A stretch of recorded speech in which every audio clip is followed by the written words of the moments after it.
Final Fantasy XIV Fates are kinda great. Arguably not in their implementation, but for sure in their descriptions. Recently with the yokai event, I've been busy farming up my weapons to collect that sofa mount that I was really excited to get for all of 2 minutes before it was ruined for me.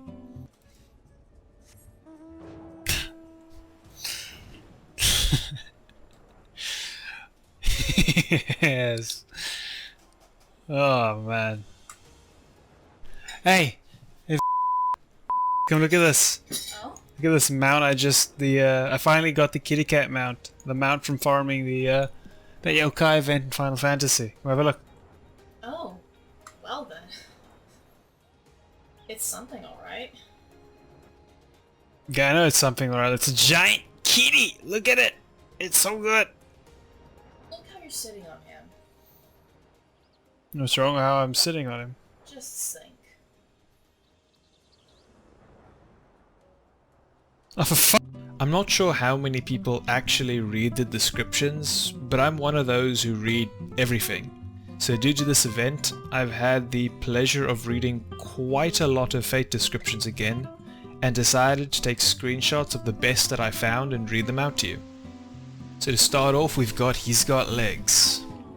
Unofficial studies conducted by unauthorized persons claim that more Ul'dan children are orphaned by bloody attacks on their parents by a terrible creature called Daddy Longlegs than any other means. In the time you take to question this claim, another child may be orphaned. Think of the children! Are you willing to risk that? How are you even capable of existence? Let alone killing folk? Like, you guys are all mouth and legs. Where's everything else? You guys do have a split bottom jaw. Kinda like a snake. So maybe you unhinge and swallow people whole? You've got a little butt spike, so maybe that isn't a butt spike, maybe that's like an expanding stomach sack, so you'd expand and have like a stomach sack on your back that you carry people around in? I don't know. Tender buttons. Gluttonous Gertrude was just another plump dodo on the farm, until she bit the arse off of one of the stable boys at Swift Perch and escaped into the Quarterstone. Seek out the ravenous bird and slay her before another rump goes missing. An arse-eating bird. One Prince. While little is known about Mandragoras, what is known tends to be quite disturbing. Such is the case with the Mandragora Prince, who is rumoured to journey to the site of slaughter so it may feed off of the blood-soaked loam. It's probably best not to let it feed off the blood-soaked loam. The morning after, well, we can already know what this is going to talk about. Swarms of skimmers, some of the vilest of all vilekin, have alighted to the fringes to mate, and nothing works up an appetite like a frenzied fortnight of fornication. Oh yeah! Unfortunately, skimmers have a taste for meat, preferably live, and will attack almost anything and everything that moves, be it livestock, pets, or even something as large as a grown rogodin. Cracked. As his colourful moniker suggests, notorious Quiquiran bandit Babaroon Halfshell prefers his prey firm on the outside and runny on the inside. Something to keep in mind when he has you in an iron cookpot, boiling over an open flame. Now get cracking before he grows hungry. A dung deal. This one reminded me quite a bit of Monster Hunter in their descriptions of a lot of the hunts.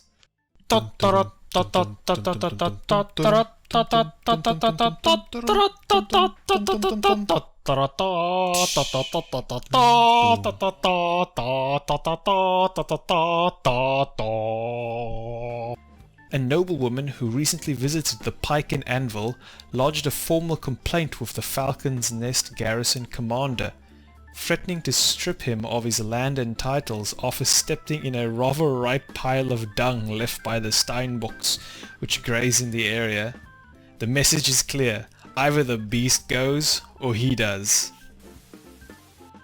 There's some rather creeping or shocking descriptions too. Here's a few of the better ones I found. Cold-blooded.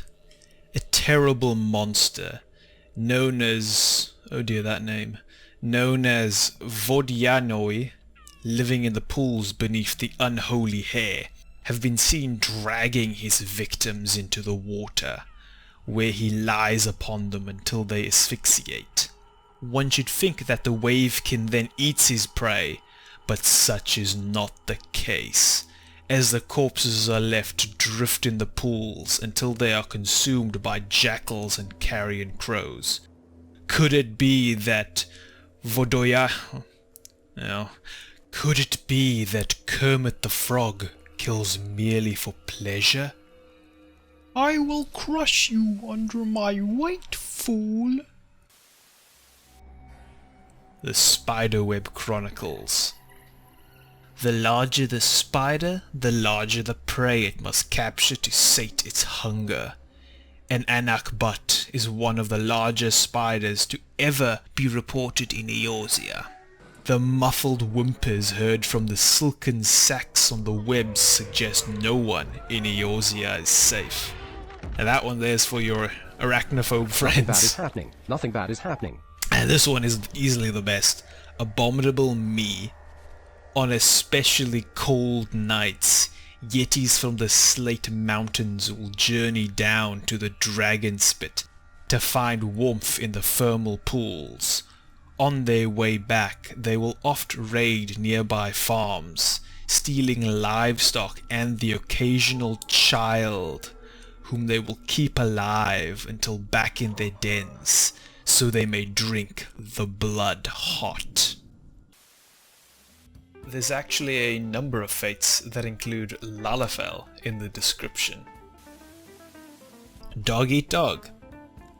Feral packs of diseased dogs roam the desert, attacking anyone carrying anything resembling food, or anyone resembling food for that matter.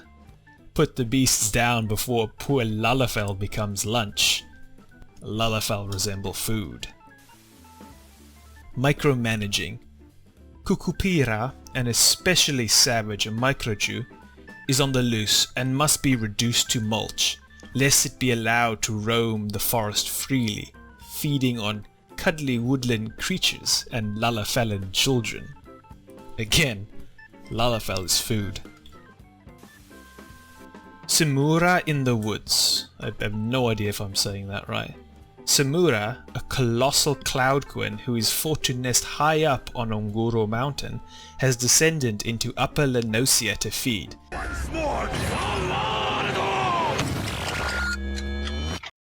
Oh, by Heidland's holy hard hat, I am not sure what happened to past me.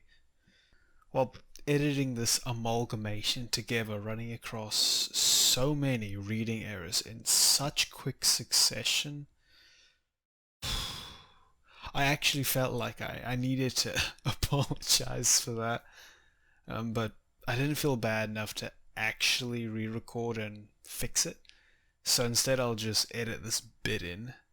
But I do swear I actually can read. Anywho. Simura. His prey of choice? Well, Lalafells. Slay the creature before he finds his next tender, juicy victim. Lalafell is food. And that's all I have for now. I've got a bunch more, but this video is long enough as is. Plus, I'm certain that the 100 or so fates that I did not visit during this event could have equally funnier / creepier descriptions. I hope you enjoyed this little reading, and maybe we'll now look at fate or item descriptions yourself for a good chuckle now and then. So goodbye then, friends, and have a great day.